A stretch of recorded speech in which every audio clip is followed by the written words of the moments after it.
Okay, different video today. 3 days ago, Mean Green left me a comment on a video and said, Kpaceguy, I've been watching you for a while and you have never owned or purchased any Klipsch speakers. Why? I'm here to tell you that today. I thought that would be a really good topic to talk about because he's right. I've never owned or purchased any Klipsch speaker of any kind ever in my young home theater music enthusiast life. And I'm here to finally tell you guys why, just in case you guys were wondering. Now, it's not because Klipsch is terrible, it's not because they sound bad, not that because they're expensive. It's none of that stuff, guys. Everybody knows the Klipsch name. Klipsch is like the most well-known brand of speaker out there, maybe behind like Bose or something. So Klipsch is a reputable brand and everybody knows and loves them, but how come I have never purchased them? Why won't I ever own a Klipsch speaker? Well, I'm here to tell you that. The very first reason that I will never own a Klipsch speaker is because everybody has them. That's the main thing. Everybody has them. Imagine Kpaceguy doing a YouTube channel about speakers that every YouTuber has done, right? So it's just repetitive content. Everybody has seen it, everybody has it, everybody's heard it, you probably own it or have owned it. It's just repetitive content and it's nothing fresh, it's nothing new, it's nothing spicy, nothing like that. So from a content standpoint, if I grab a Klipsch speaker, it's most likely that you've seen it or heard it or have it already.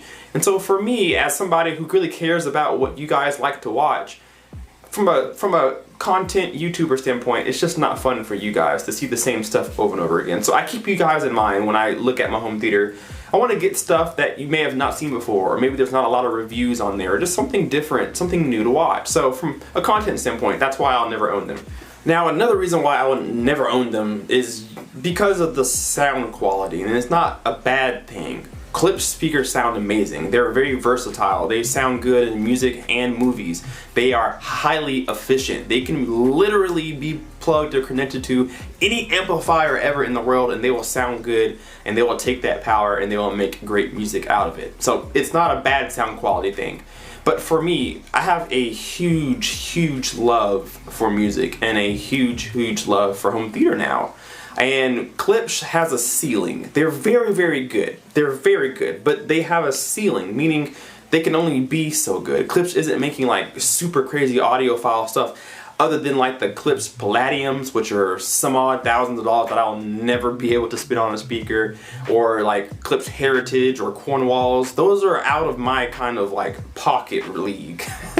But like Klipsch RP 8000Fs or any reference series or their older series, those things don't really tailor to me because there's a sound that I'm after that Klipsch doesn't give to me. Not that what they sound like is bad, but I'm looking for a different taste than what Klipsch is bringing.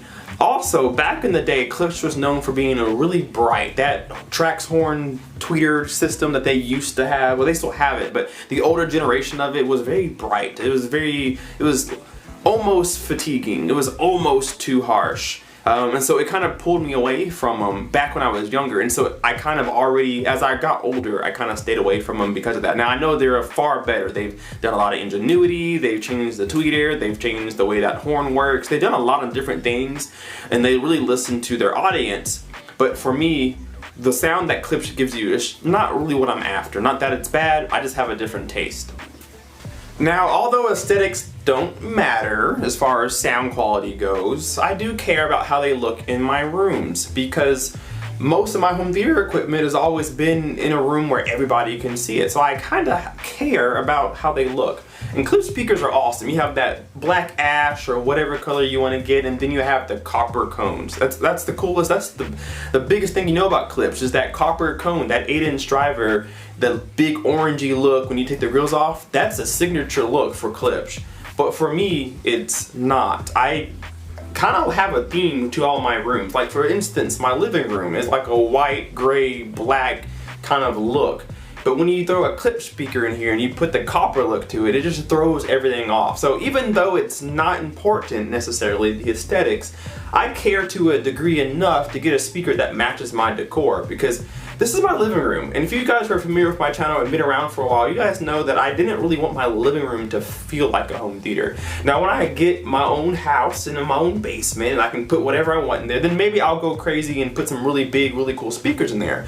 But for now, with where I'm at in life right now, I really want my speakers to kind of match the rest of the room. I didn't want my living room looking and feeling like a home theater. I wanted to sound like one, but I wanted to be more discreet. And I think a lot of people can agree with that to a sense. If you don't have a dedicated room for your home theater, or you have a wife or kids or a husband who doesn't really want that stuff in the living room, it's best to try to blend it with the decor so it looks like a nice piece of furniture other than a sore thumb or an eyesore. We don't want that. So for me, Klipsch just wouldn't fit into the theme that I'm currently in my apartment. Now that could change later on in life when I get my own house and I get a home theater room, and boom, I can put whatever I want there. But for now, it's just not gonna fit my decor, so I kind of went other ways.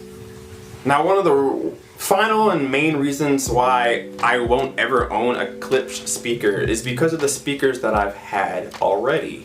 So right now I have the Canton Vento line, and I came from the Polk LSIM line, so I'm really used to like that super high quality level sound, like extremely high quality, the ones where you don't need a subwoofer and you need extra amplification, like you have to have it, you need solid gear, you need solid music quality sound, you need high quality, high res audio feeding into that. Cantons, for example, these ones right here have been the best sounding speaker that I've ever heard. The bass is out of this world, the mid-range is sweet, the treble is prominent. It's exactly what I've been looking for the majority of my life.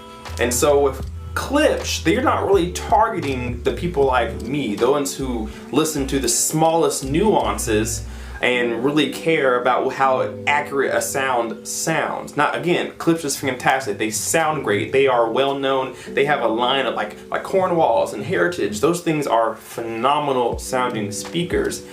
But for me, I'm after just something just a little bit different, a different type of sound, a different coloration of sound. I'm looking for something a little bit different that Klipsch isn't really trying to do. So it's not Klipsch's fault that I don't like, that I won't own them.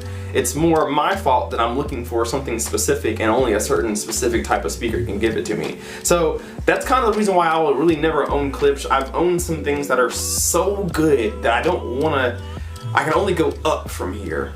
And I can only go so far up because I'm still young with, you know, limited amounts of money in my bank account.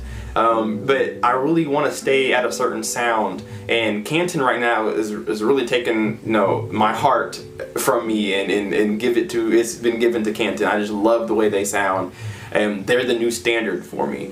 So it's not that Klipsch is bad, it's not that they are ugly, it's not that they sound terrible, it's not that they're expensive, it's not any of that kind of stuff. But for me, my personal taste has tailored me to some other direction. So that's probably true to a lot of people. If you think about it, I may recommend you a definitive technology person, but you may say, I hate definitive technology, I like Paradigm, or I love Kefmore, or a lot of people don't like Polk Audio. They think Klipsch is better than Polk Audio. I thought some of Polk Audio was better than Klipsch. So it's really up to preference. It's really up to what kind of music you're gonna listen to, what kind of environment you're in, what you're after, how much money you want to spend, what kind of equipment you have. That really decides what kind of speakers you want. You may be thinking Canton is just garbage, and I think it's one of the best companies out there. So it's really just taste, preference, opinion, and such, and that's what makes home theater fun. So guys, what I want you to do is leave me a comment down below. Let me know what speakers you have in your room right now, and why did you choose those speakers? Why did you choose those? Let me know that down below in the comment section. Leave a like and subscribe if you are not already. We will see you guys in the next video. Kpaceguy out. Peace.